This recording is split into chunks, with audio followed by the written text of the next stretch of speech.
This is Made for More Living with Johnny Jennings, powered by eXp Realty. Online at madeformoreliving.com. Welcome back to the show. We are covering the things that make or break a real estate transaction when it comes to inspections. And we've already covered how warped windowsill can go from being just a potential issue to $120,000 repair. We've gone over how people may say, and other inspectors, non-reputable inspectors may say, it's a $10,000 repair, and really, there's not even a problem to begin with. So how do you, so we've already covered a lot of ground. We got Matt Zinger here with Good Life helping us out today. He's a special guest. And what we're going to cover now are common issues that you come into, that you find when inspecting a home, and really what homeowners can do to prevent these costly mistakes and repairs from being needed to take place. Matt, what's the number one thing you run into? So I'd say off the bat, before I jump into that, is as far as maintenance on a house, what I recommend to homeowners is if you're on a slab house, stucco or wood siding, to have it inspected every 5 years at least, right? On a raised foundation, I'd say every 3.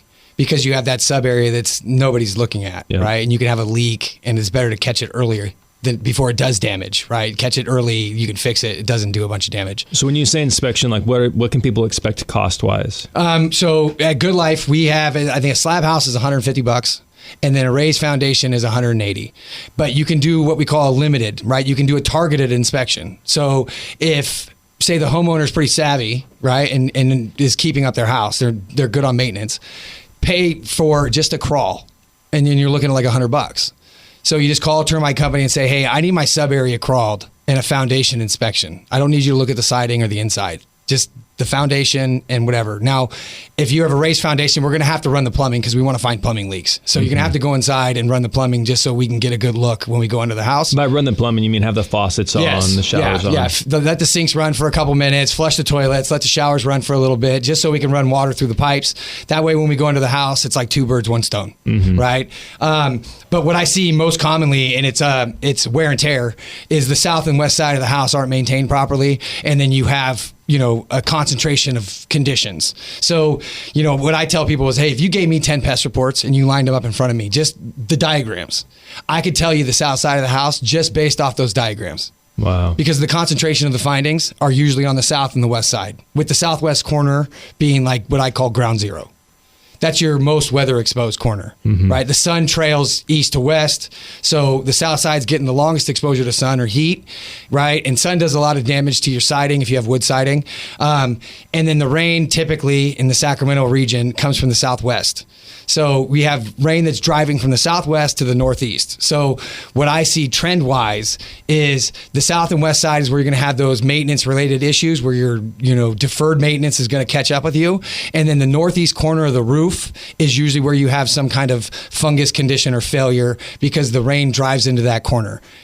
I say 90% of the time. I mean, I'm making up these, percentages, but in my experience, it's 90% of the time. It's either a roof line, wood, member, the eave itself has dry rot because the gutters, they get overwhelmed. You're opposite side. You're on the receiving side of the rain, right? And it's coming down. Usually there's a downslope of the roof. So it's coming down with a good amount of speed.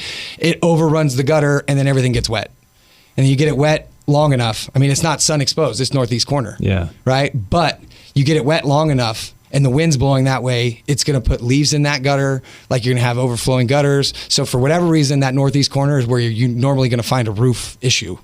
That's fascinating. So whether or not you're even thinking about maintaining your property, you're out there looking at homes, this is good information to have. Southwest, look for damage. Northeast, look for damage. In the roof. In the roof. Wow. And it's like, and the home inspectors will tell you, hey, paint your house every 6 to 10 years. I mean, painting is expensive, especially if you have a bigger home, right? 2 stories, and how many colors you use matters. So that might not be feasible. But depending on the orientation of your house, like if your front of your house is facing south, paint the front of your house every 6 to 10 years. Paint the front and the west side every 6 to 10 years. The east side usually isn't exposed to people to see, right? And the south side's your backyard. Yeah. So if you don't paint those sides, or the north side's your backyard, well, the north side's not getting sun. So that paint's going to stay fresh, right? Longer. Yeah. And then, so the south side's going to get beat up. The west side's going to get beat up. If you paint those 2 every 6 to 10 years, you're doing your due diligence. You're redoing caulking. You're putting a new coat of skin in the paint over that part of the house. So you're giving the house what you can to, fight back against weather. And what's important about this is, well, one, just paying $100 for the inspection every 3 to 5 years. Yeah, on a raise, just to crawl. $180 if you want the whole house. Yeah. Right. But I mean, every 3 to 5 years, like people will spend that on dinner. People will spend that on Disneyland tickets, yes. right? And why not on your biggest investment, your house? And then you don't even have to repaint the entire house. Like this is an investment. This isn't like a cost, because that bill is going to come due one way or the other, because eventually you're going to sell that house. If you say, I'm never selling, I'm dying in this house, well, then your heirs are going to sell the house and have to deal with it. And so it's just 100%. You're laughing I over see there. it all the time. I mean, Yeah. I'm laughing just because it's so common, where someone's lived in a house for 20 years. And they've done very little because the house was stucco. And they're like, oh, it's a stucco house. We're good. I don't need to paint. And then they get a $8,000 pest bill, right? Because they're trying to sell. Yeah. Someone needs to go to a home and they need some money. So they're going to sell the property. And then all that deferred maintenance comes due at once. So wait, what do you mean? I thought stucco lasted forever. Well, I mean, unfortunately, no. Stucco is porous. It's concrete. It's lightweight concrete. So paint helps stucco just like it helps wood siding, and especially around openings, right? You have a wall that's a solid, right, barrier against weather in the inside of the house. You cut windows into that wall. You cut doors into that wall. Those are all openings, right? Yep. Those openings have to be maintained. So if you're not caulking and painting around those openings, you're now opening up gaps for water to get in. And once water gets in, it does what water does, right? It's going to find level, but it's going to travel whatever it has to travel to find level. Mm-hmm. And so everything in that path is going to get affected eventually.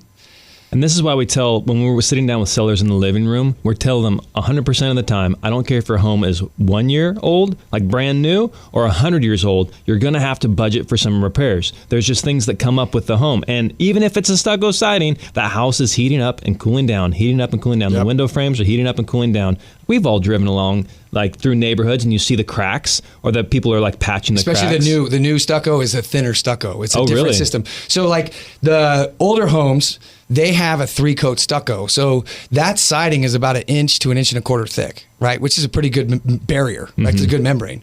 The newer ones, it's like 3/8. It's just a 2-coat. Why'd they change it? There's a certain stucco system called EFIS. That's more of a home inspector thing. Like I'm not a expert on EFIS, but like in Serrano, for instance, you'll see houses, they have, they shear them up. So they use particle board plywood sheets to tie all the framing together, give it structure. Then they'll paper it and then put a 1-inch foam. And then they just spray on a coat of stucco, right? That's like, 1/4 inch thick. And then they do a texture coat and they're done. And that's why the south and the west side of those houses, you'll see a lot of cracks because the house is expanding and they got this thin coat of stucco. And so, Serrano, there's parts of Serrano where the developers had issues with the windows because of that. You have a thinner stucco and then, you get openings around windows. And that was a thing for a little while. Wow.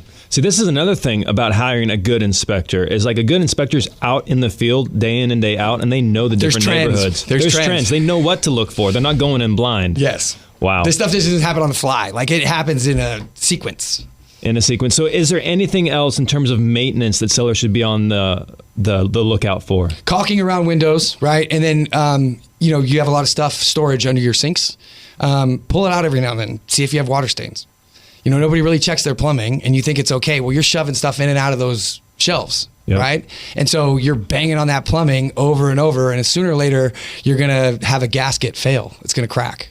Absolutely. I was walking a house with a guy who flips homes for a living. That's what he does. And every single house he walks into, he looks under the sinks. He moves stuff around. He looks under the sinks. He's like, this is what he does for a living. For him, it's an investment. It might be your home, but guess what? Your home can also be an investment for you. Hidden in plain sight. Hidden in plain sight. Same thing with toilets. Like toilets get loose. Nobody really thinks about it. That wax. Think how many times you flush a toilet. Like if it's the main toilet that everyone uses, like in the living areas, that toilet's getting used a lot. And if the wax seal gets, if it's loose, it's going to work that wax seal down until it's gone. Mm-hmm. And the next thing you know, every time you flush, a little bit of that water is getting underneath the flooring. Yep.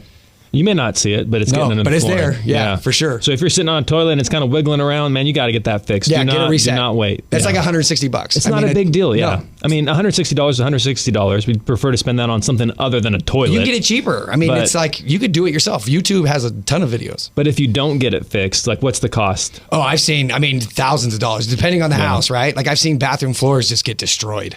Yeah. And then you have to rip the tile floor out. Right. And then, and if you're in escrow, that's a rough situation, which if my gosh, pre-list, there's no expectation for that bathroom. So you can change the flooring, maybe something cheaper. But if you're in escrow and there's an expectation for a tile floor, you're racking them up. That's a perfect segue. So when we come back, we are going to be talking about the pre-list inspection and how it can save you thousands of dollars. We'll be right back.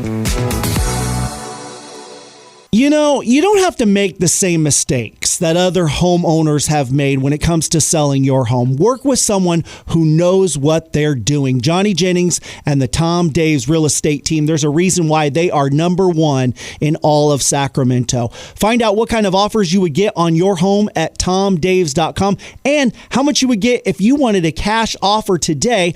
No matter what kind of condition your home is in, they can help if you don't have the time or money to make those repairs. Again, it's TomDaves.com or give Johnny Jennings a call at 855-TOM-DAVES. 855-TOM-DAVES.